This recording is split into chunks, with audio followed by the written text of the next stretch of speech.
केंद्र की नरेंद्र मोदी सरकार के 11 वर्ष पूरे होने के उपलक्ष्य में सरगुजा के प्रभारी मंत्री और प्रदेश के वित्त मंत्री ओपी चौधरी एक दिवसीय प्रवास पर सरगुजा पहुंचे, जहां रामगढ़ महोत्सव में शामिल होने के बाद मंत्री ने मोदी सरकार के 11 साल के कार्यकाल की उपलब्धियों को बताया है।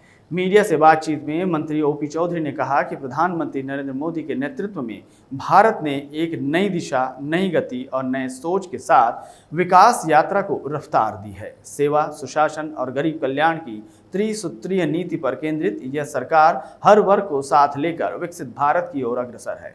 वित्त मंत्री चौधरी ने केंद्र सरकार की उपलब्धियों की विस्तृत जानकारी देते हुए बताया कि भारत तीसरी बड़ी अर्थव्यवस्था बनने की दिशा में अग्रसर है।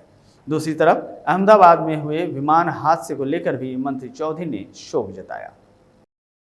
आगे बढ़ता गया है, उनके प्रति जनता जनार्दन में उनके प्रति प्यार, उनके प्रति विश्वास लगातार बढ़ता गया है। उन्होंने भारतीय राजनीति को नए सिरे से परिभाषित किया, वो प्रो इनकम्बेंसी की राजनीति, जो उन्होंने भारत की अर्थव्यवस्था को मजबूत बनाना हो, भारत की सुरक्षा व्यवस्था को मजबूत बनाना हो, भारत को टेक्नोलॉजी के एंगल से मजबूत करना हो, भारत के सांस्कृतिक जड़ों को मजबूत करने के लिए कदम उठाने हो, इन सभी बिंदुओं पर बहुत मजबूती के साथ भारत देश को 11 वर्षों में आगे बढ़ाने का काम किया है।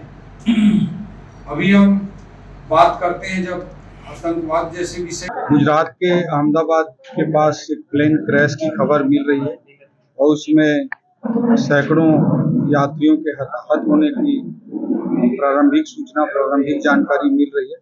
अत्यंत दुर्भाग्यजनक है।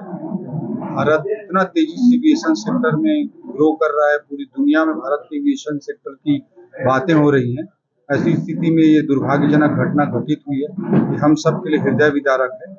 मैं इस घटना में जो हताहत हुए हैं उन सब के आत्मा की शांति के लिए और उनके परिवारजनों को ये दुख सहने की ऊर्जा प्रदान करे, इसके लिए मैं ईश्वर से प्रार्थना करता हूँ।